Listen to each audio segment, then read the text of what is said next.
Hi folks, my name is Megan, and as part of my multi-genre literacy project, I am creating for you an unboxing video.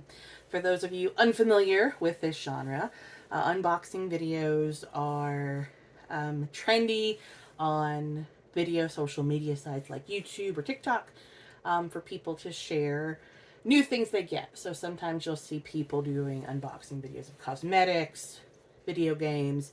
I've seen one on cookware. That one was particularly good for me because I like to cook. And today I'm going to demonstrate an unboxing video with you for the Dungeons and Dragons Essentials Kit. I bought this kit probably mid-pandemic, I would say 2021 or 2022, one summer to teach my nieces and my nephew to play Dungeons and Dragons for something to do while we were at home and socially isolating. Not that we don't always do that. We're kind of homebodies, we are. So this kit is a module. You'll hear the term module used a lot in the Dungeons and Dragons community for items like this. And they've existed for a long time. These were around when I first learned to play. One of the first little games I did that was called a one-shot, which is really a one-session game, was a module. That was pretty fun. We played it one night while having some pizza like you do when you're about 17 years old. So, as time has passed, things like this have become more popular, modules and accessories and the like. And these are a great way for people who are interested in playing to kind of learn without making a big investment. Now there are web-based services for Dungeons and Dragons like D&D Beyond or Roll20. Some of those are subscription-based, and they can be a little more affordable for some people potentially, but if you're tactile, this is something that is of course very, very helpful, and I am a tactile person. So if you are a person who likes physical objects and are also tactile, you would enjoy this. One of the other great reasons to start out on a kit like this is that it is replayable. The materials in here, you can use every piece of those materials in a campaign, or you cannot. You can actually pick and choose and kind of build your own using different quests and different battles. So you can play the same module multiple times with the same group and do something a little different every time. The other great thing about this is when you are done with it, when it's time to move on, when you're bored, when you're making your homebrew campaigns, these are very donatable. Donate them to a friend that's interested, a family that's looking for something to do together, or even your local library. Check with them and see if they might like it, because you could get some kids interested over the summer who might not otherwise get exposed to fun things like this. So I'm going to go ahead and open this up for us and get us started. Now, one thing I will tell you, the dice set I'm going to show you first did not come with this kit. Dice do come with the kits. These are what these look like. These are mine. The reason I'm showing you mine is because, yeah, we did lose the dice that came with this kit. So I will, of course, replace them before I donate this or give it away. But I wanted to make sure that everyone knew dice do come with it. These just happen to be mine. And I am going to show you these. A fun thing people call these sometimes are math rocks. I happen to like that name. They're also called polyhedral dice. You usually have a set of 7.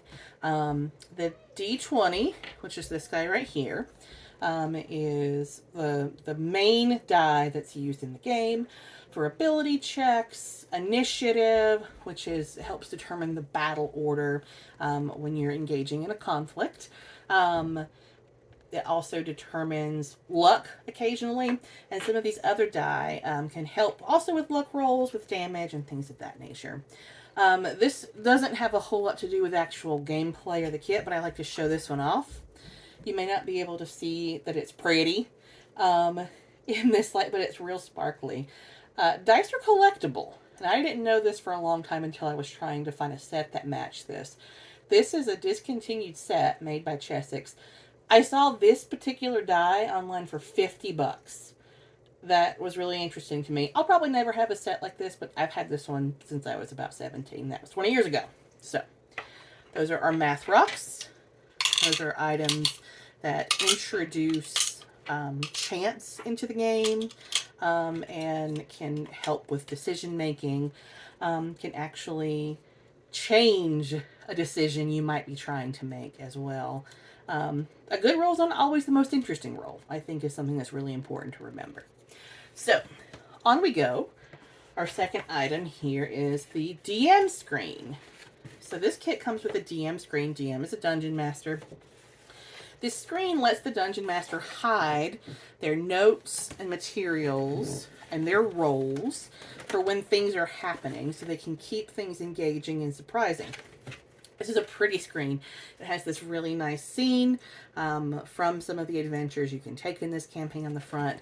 But on the back is even more interesting because, again, if you're a new DM, it's got reference guides, which are just great. Geometry is over here because some spell effects are in different shapes. Lines, cones, cubes, spheres, etc. There's information on physical attributes or physical skills someone can have, physical conditions they may have. Lots of great information that are just reminders for the Dungeon Master, which I thought was particularly helpful for this kit. As we know, Dungeons & Dragons is a collaborative storytelling model and game, even though it's a game that seldom has winners. And the Dungeon Master just need to play some things close to the chest just to keep things interesting and keep the story, certain elements of the story, moving along. So this is the adventure book, and this is a book that I would not share with the players if I were going to be the Dungeon Master of this campaign, because this has lots of information about how to set up this story. The story can be fully told or can be fully experienced within the book. There's lore, there's enemies, there's everything you need here to follow this path, as it were, that's been written for you. They even have examples of dungeons here. If you move along a little bit, more dungeons, more maps, a lot of maps in this book. Or you can borrow and take from this and adapt it. If you let your players read this beforehand and you're going to use it heavily in your campaign, yeah, they're going to know what to do and fool your plans, and it's not going to be very fun. So, this is the adventure book. Now, a book you will want to share and pass around quite a lot, here is the rule book. So the rule book is for everyone, because this rule book is like a mini version of the much larger and more expensive Player's Handbook. This book has a huge table of contents, everything from building character classes, using race, or deciding which race you may want to be, different skills that different classes or races may have naturally, or what can be learned, how to actually play the game, what ability checks are, what skill checks are, how to improve upon those things. Lots of really, really great information here. This back part are spells, which one can cast to aid oneself or allies, or harm one's enemies, as it were. This book is really important, and as part of game-based learning, which is something that Pramet Siju and Marcus Carter go on at length about in their article on benevolent transgression. Games have rules, and by playing within those rules, or sometimes by playing against those rules, we can develop certain skills. In part of their research on game-based learning, one of the things that they really looked into was this idea of benevolent transgressive play. A transgressive play, as it is, or what they would call malevolent transgressive play, is something where a player, or even a dungeon master, or someone in any game, is breaking the rules for personal gain, or breaking the rules to cause strife. With this, in benevolent transgressive play, people might be breaking the rules or pushing the idea of what the rules mean, but there are two elements that are present in benevolent transgressive play that are not present in malevolent play, which is the concept of player agency. Players get to decide if they're going to accept these boundaries and conditions or if they're not. And collective negotiation. We get to make that meaning as a group. We get to decide how this rule goes.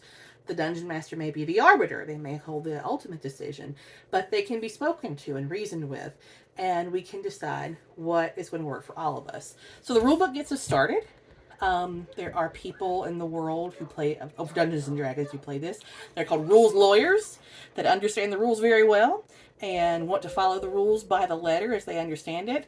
But homebrew rules can be very fun. They can help you learn a lot about yourself and also the game, about the players you're playing with, and how that particular social situation works.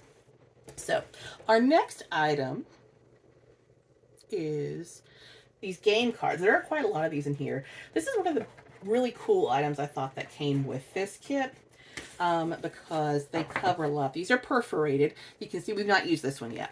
These are perforated. You can tear them off. They have conditions. So these are conditions that a player may face that can debuff them, or that can cause barriers to them to be able to take actions, or the actions they would choose. These are initiative order, so who gets to go win in battle. We have cards for different quests that they can undertake, and these are really fun. And then cards for magic items as well. So the really fun thing about these is that you can randomize things. You can just pull a couple of quest cards and that's going to be your whole campaign, or a couple of quest cards and that is going to be what you're doing today, depending on the play style of the group. They're also great reminders because people can hold on to these to know what condition they are. The DMs can place those initiative cards in front of folks to know which order they're going in, because believe it or not, that can be pretty tough. It also comes with this little nifty storage box, which is great, because organization is really important, believe it or not.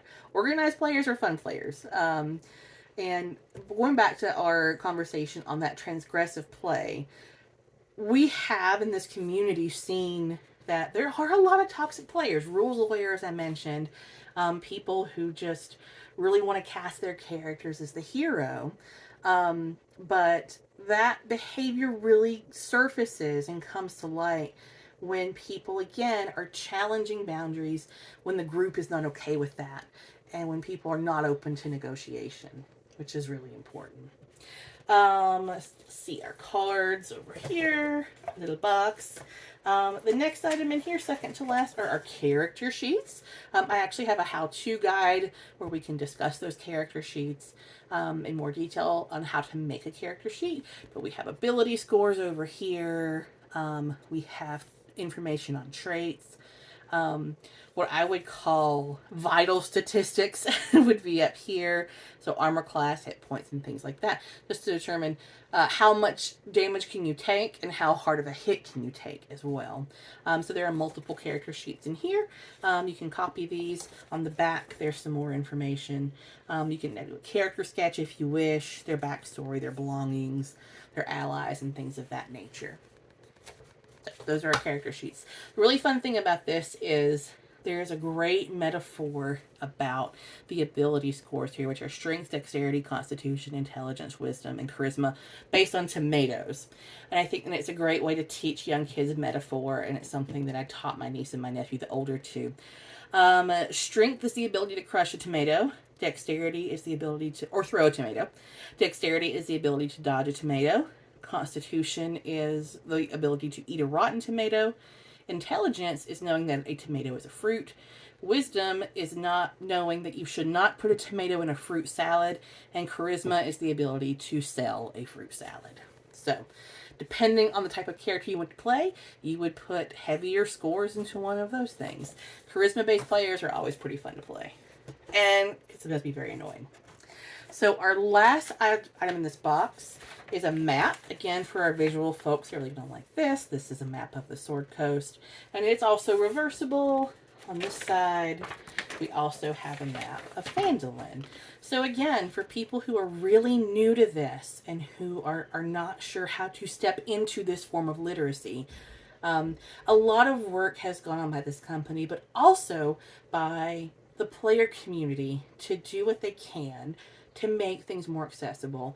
Because this is not, despite what you may have been led to believe by stereotypes from the past, this is not a closed community. This is not a community that doesn't want people, quote unquote normies to come play with us. This is a community that's very open and does want those things. And again, I think that highlights, once again, these differences between malevolent transgressive play and benevolent transgressive play, in that we really want to challenge people into learning and into growing with personal development and social development, but we don't tolerate people who are in it just to make things hard for others. So I hope this unboxing was helpful to you in learning more about the game and how accessible it can be, and hope maybe you get to start a game at some point.